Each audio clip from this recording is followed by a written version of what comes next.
నాగార్జున సాగర్ ప్రభుత్వాసుపత్రిలో దారుణం చోటు చేసుకుంది. ఇంజెక్షన్ వికటించి 17 మంది చిన్నారులు తీవ్ర అస్వస్థతకు గురయ్యారు. రోజులాగే చిన్నారులకు ఇంజెక్షన్ ఇచ్చారు డాక్టర్లు. అరగంటలోపే పిల్లలకు వాంతులు విరోచనాలు ఎక్కువయ్యాయి. వారిని ఐసీయూలో పెట్టి ట్రీట్మెంట్ చేస్తున్నారు వైద్యులు. ఒక ఇంజెక్షన్ కు బదులు మరో ఇంజెక్షన్ ఇచ్చారని పిల్లల తల్లిదండ్రులు ఆరోపిస్తున్నారు. డాక్టర్లతో వాగ్వాదానికి దిగారు తల్లిదండ్రులు. ఇక ఐ న్యూస్ స్క్రీన్ పై మనం చూస్తూ ఉన్నాం. మొత్తంగా చిన్నారులకు ఇచ్చిన ఇంజెక్షన్ వికటించడంతో హుటాహుటిన చిన్నారులకు అత్యవసర చికిత్సను అందిస్తున్నారు. ఐసీయూలో ఆ చిన్నారులకు చికిత్సను అందిస్తున్నట్టుగా తెలుస్తుంది. వైద్యులు ఒక ఇంజెక్షన్ కు బదులుగా మరో ఇంజెక్షన్ ఇవ్వడంతో ఆ ఇంజెక్షన్ వికటించి 17 మంది చిన్నారులు అస్వస్థతకు గురయ్యారంటున్నారు తల్లిదండ్రులు. మొత్తంగా నాగార్జున సాగర్ ప్రభుత్వ ఆసుపత్రిలో ఏం జరుగుతుంది అన్న దానిపై ప్రభుత్వం కూడా ఆరా తీస్తుంది. అరగంట తర్వాత పిల్లలకు వాంతులు విరోచనాలు అవడంతో ఐసీయూలో ట్రీట్మెంట్ అందిస్తున్నారు డాక్టర్లు. ఇదే అంశానికి సంబంధించి ఫుల్ డీటెయిల్స్ మా ప్రతినిధి కిరణ్ అందిస్తారు. కిరణ్, చూస్తున్నాం పసిపిల్లలకు ఇంజెక్షన్లు ఇచ్చేటప్పుడు కానీ ఏదైనా మందులు ఇచ్చేటప్పుడు కానీ 1-2 సార్లు చెక్ చేయాల్సి ఉంటుంది. కానీ ఒక్కరు కాదు, ఇద్దరు కాదు, 17 మంది పిల్లలకు ఆరోగ్యం విషమించినట్టుగా తెలుస్తుంది. ప్రస్తుతం వారి పరిస్థితి ఎలా ఉంది, వైద్యులు ఏం చెప్తున్నారు, ఫుల్ డీటెయిల్స్ ఏంటి కిరణ్? వంశీ, నల్గొండ జిల్లా నాగార్జున సాగర్ కమలా నెహ్రూ ఆసుపత్రిలో గత రాత్రి దారుణ ఘటన చోటు చేసుకుంది. ఒక్కరు కాదు, ఇద్దరు కాదు, ఏకంగా 17 మంది చిన్నారులు అస్వస్థతకు గురయ్యారు. అయితే చిన్నపిల్లల వార్డులో రోజువారీ లాగే చిన్న పిల్లలకు అంటే ఎదుగుదలకు ఇంజెక్షన్, అప్పుడే పుట్టిన పిల్లలకు ఇంజెక్షన్ ఇస్తుంటారు. ఆ క్రమంలోనే ఇంజెక్షన్ ఇచ్చినటువంటి ఒక అరగంటలోనే చిన్నపిల్లలకు వాంతులు విరోచనాలు కావడంతో తల్లిదండ్రులు ఆందోళనకు గురయ్యారు. దీంతో వైద్యులకు సమాచారం ఇచ్చినటువంటి నేపథ్యంలో వారు రాత్రి నుంచి హుటాహుటిన ఐసీయూలో వారికి చికిత్స అందిస్తున్నటువంటి పరిస్థితి అయితే ఉంది. ప్రస్తుతం అయితే చిన్నారుల హెల్త్ కండిషన్ పై కొంత ఆందోళన అయితే నెలకొన్నటువంటి పరిస్థితి అయితే ఉంది. మరోవైపు చిన్నారుల తల్లిదండ్రులు వైద్యులతో వాగ్వాదానికి దిగారు.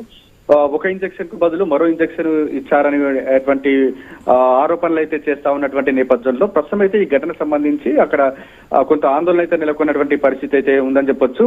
నిజంగా వారు ఒక ఇంజెక్షన్ కు బదులు మరో ఇంజెక్షన్ ఇచ్చారు. ఆ ఇంజెక్షన్ సంబంధించి సిరంజిలో పరిమితికి మించి ఎక్కువగా యాడ్ చేసి ఇంజెక్షన్ ఇచ్చారా అన్నటువంటి విషయాలు అయితే తేలాల్సి ఉంది. ప్రస్తుతం అయితే అవగాహన లేకుండా అంటే కొంతమంది ఆ నర్సులతో ఇంజెక్షన్ ఇప్పించడం, అవగాహన అనుభవం లేని వాళ్ళు ఇంజెక్షన్ ఇవ్వడం వంటి వాటి వల్ల కూడా ఇటువంటి ఘటనలు చోటు చేసుకుంటాయని కూడా తెలుస్తా ఉంది. ప్రస్తుతం అయితే ఈ ఘటన సంబంధించి వైద్య శాఖ అధికారులు అయితే విచారణ చేపట్టారు. చిన్నారులకు మాత్రం ఐసీయూలో ప్రస్తుతం అయితే ట్రీట్మెంట్ అయితే అందుతా ఉన్న పరిస్థితి అయితే ఉంది.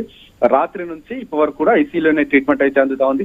వారి హెల్త్ కండిషన్ పై చిన్నారుల తల్లిదండ్రుల్లో ఆందోళన అయితే నెలకొందని చెప్పొచ్చు. వంశీ, కిరణ్, చూస్తుంటాం అంటే ఆసుపత్రి వర్గాలు ఏమైనా స్పందించాయా? సూపరింటెండెంట్ కానీ అక్కడ ఉన్న వైద్యులు కానీ లేదంటే ఉంటారు, హెడ్స్ ఉంటారు, ఎవరైనా స్పందించారా? ప్రస్తుతం చిన్నారులకు మెరుగైన వైద్యం అందించేందుకు ఇంకేమైనా బయట నుంచి డాక్టర్లను తీసుకొచ్చే ప్రయత్నాలు ఏమైనా చేస్తున్నారా?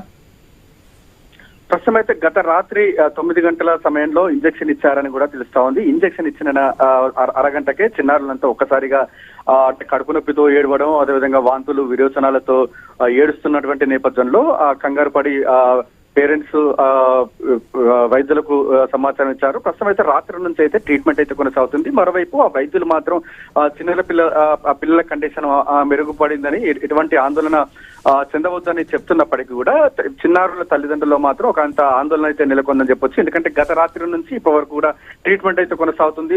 వైద్యులు హడావిడి చేస్తా ఉన్నారు కాబట్టి కొంత ఆందోళన అయితే నెలకొన్నటువంటి పరిస్థితి అయితే ఉంది. ఇప్పటివరకు అయితే సూపరింటెండెంట్ అందుబాటులో రాలేదు. ఇంకా ఈ ఘటన సంబంధించి ఆ ఇంజెక్షన్ వికటించిందా లేకుంటే ఏమైందనేటువంటి విషయాన్ని మాత్రం అంటే వివరణ మాత్రం ఇప్పటివరకు అధికారులు అయితే ఇవ్వని పరిస్థితి. Right, thank you Kiran.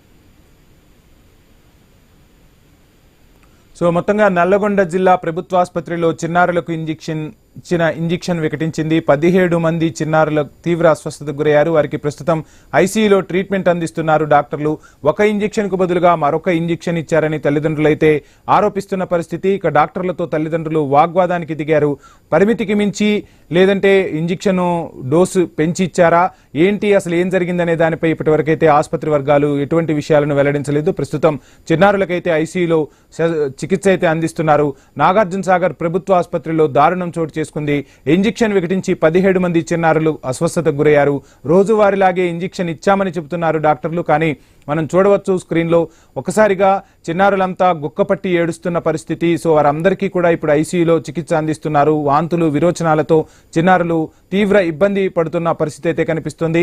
So చిన్నారులు ఒక్కసారిగా అస్వస్థతకు గురి కావడంతో తల్లిదండ్రుల్లోనూ ఆందోళన కనిపిస్తుంది. సో పసిపిల్లలకు ట్రీట్మెంట్ చేసేటప్పుడు 1-2 సార్లు ఆలోచించి చూసి ట్రీట్మెంట్ అందిస్తూ ఉంటారు. కానీ ఎటువంటి అజాగ్రత్తతో వీరు వైద్యం చేశారా, లేదంటే అసలు ఎటువంటి సిబ్బంది అంటే అక్కడ ఉన్న వైద్యులు కాకుండా సిబ్బంది ఇంజెక్షన్ ఇచ్చారా అన్న దానిపై కూడా ఆరా తీస్తున్నారు ఉన్నతాధికారులు. మొత్తంగా చిన్నారులను రక్షించేందుకైతే ప్రస్తుతానికైతే చికిత్స అయితే అందిస్తున్నారు. అందరికీ కూడా ఐసీయూలో చికిత్స అందిస్తున్న పరిస్థితి అయితే కనిపిస్తుంది. అరగంట తర్వాత అంటే ఇంజెక్షన్ ఇచ్చిన అరగంట తర్వాత పిల్లలకు వాంతులు విరోచనాలు అయ్యాయి. అసలు ఏ ఇంజెక్షన్ ఇచ్చారు, సో ఎంత మోతాదులో ఇచ్చారనే దానిపై కూడా అధికారులు అయితే ఆరా తీస్తున్నారు. పిల్లలు పరిస్థితి ఆందోళనకరంగా ఉండటంతో ఇటు తల్లిదండ్రులు ఆందోళన చేస్తున్న పరిస్థితి. సో మెరుగైన వైద్యం అందించేందుకైతే చర్యలు చేపడుతూ ఉన్నారు. పసిపిల్లల ప్రాణాలను కాపాడాల్సిన బాధ్యత డాక్టర్లపై ఉంటుంది. ఎట్టి పరిస్థితుల్లోనూ ఎక్కడా కూడా నిర్లక్ష్యం వహించకూడదు. కానీ ఇక్కడ స్పష్టంగా అధికారుల నిర్లక్ష్యం, వైద్య సిబ్బంది నిర్లక్ష్యం స్పష్టంగా కనపడుతున్న పరిస్థితి అయితే కనిపిస్తుంది. ఒక్కరు కాదు, ఇద్దరు కాదు, 17 మంది చిన్నారులకు ఇంజెక్షన్ ఇచ్చే టైంలో ఏ విధమైన ఇంజెక్షన్ ఇచ్చారు, ఎంత డోసులో ఇచ్చారు అనేది మాత్రం ఒక రకంగా ఆందోళన కలిగిస్తున్న అంశం.